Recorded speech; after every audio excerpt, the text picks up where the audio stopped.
പ്രായം എത്രയായാലും ഒന്ന് നടക്കാൻ ആഗ്രഹിക്കാത്തവർ ലോകത്തെവിടെയും ഉണ്ടാവില്ല. ലോകമെമ്പാടുമുള്ള ജനങ്ങളെ ഏതാണ്ട് ഒരേ രീതിയിൽ അലട്ടുന്ന പ്രശ്നമാണ് മുട്ടുതേയ്മാനം. 45 കഴിഞ്ഞവർക്ക് മുട്ടുതേയ്മാനം കണ്ടുവരുന്നുണ്ട്. മുട്ടുതേയ്മാനം സംഭവിച്ചവർ മുട്ടുമടക്കാൻ പോലും കഴിയാതെ വീടിനുള്ളിൽ ഒതുങ്ങിക്കൂടേണ്ടി വരുന്ന അവസ്ഥയാകും. അത്തരം രോഗികളുടെ ജീവിതം തന്നെ മാറുന്ന വിധത്തിൽ നൂതന സാങ്കേതിക വിദ്യ ഉപയോഗിച്ചുള്ള ശസ്ത്രക്രിയ പ്രചാരം നേടിക്കഴിഞ്ഞു. കൃത്രിമ മുട്ട് മാറ്റിവെക്കുന്നതിനായി സാങ്കേതിക വിദ്യ സ്വന്തം പരീക്ഷണാടിസ്ഥാനത്തിൽ കണ്ടെത്തുകയും അതിൽ വിജയം കാണുകയും ചെയ്ത വ്യക്തിയാണ് ഡോക്ടർ പ്രേംകുമാർ. വടക്കാഞ്ചേരിയിലെ മാക്സ് കെയർ ഹോസ്പിറ്റലിലാണ് ഡോക്ടർ സർവീസ്. ഇവരുടെ ഈ സേവനം എന്നെ കേൾക്കുന്ന നിങ്ങൾക്ക് ആർക്കെങ്കിലും ആവശ്യമുണ്ടെങ്കിൽ ഡോക്ടറെ കോണ്ടാക്ട് ചെയ്യണം. അങ്ങനെ നിങ്ങളുടെ ബുദ്ധിമുട്ടുകൾ മാറ്റട്ടെ. ഞാൻ എൻ്റെ ജീവിതത്തിൽ എത്ര ചിന്തിക്കാറുള്ളൂ. ഞാൻ കാരണം ഒരു മനുഷ്യന്റെ ബുദ്ധിമുട്ടുകൾ മാറ്റാൻ പറ്റിയാൽ എല്ലാ ബുദ്ധിമുട്ടും അവരുടെ മാറ്റാൻ നമുക്ക് പറ്റില്ല. ഒരു ബുദ്ധിമുട്ടെങ്കിലും മാറ്റാതെ രണ്ടെണ്ണം മാറ്റല്ലേ?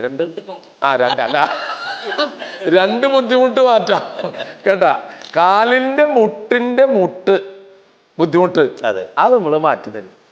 ചുരുക്കി പറഞ്ഞാൽ ഈ വടക്കാഞ്ചേരിക്കാരൻ ഡോക്ടർ പ്രേംകുമാറിന് മുന്നിൽ മുട്ടുമടക്കാത്തവർ ആരും ഉണ്ടാകില്ല.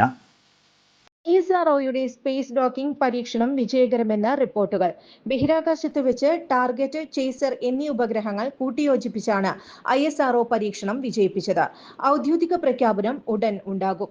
2024 ഡിസംബർ 30 സതീഷ് ധവാൻ ബഹിരാകാശ നിലയത്തിൽ നിന്നാണ് സ്പെയ്ഡെക്സ് ദൗത്യത്തിനുള്ള റോക്കറ്റ് വിക്ഷേപിച്ചത്.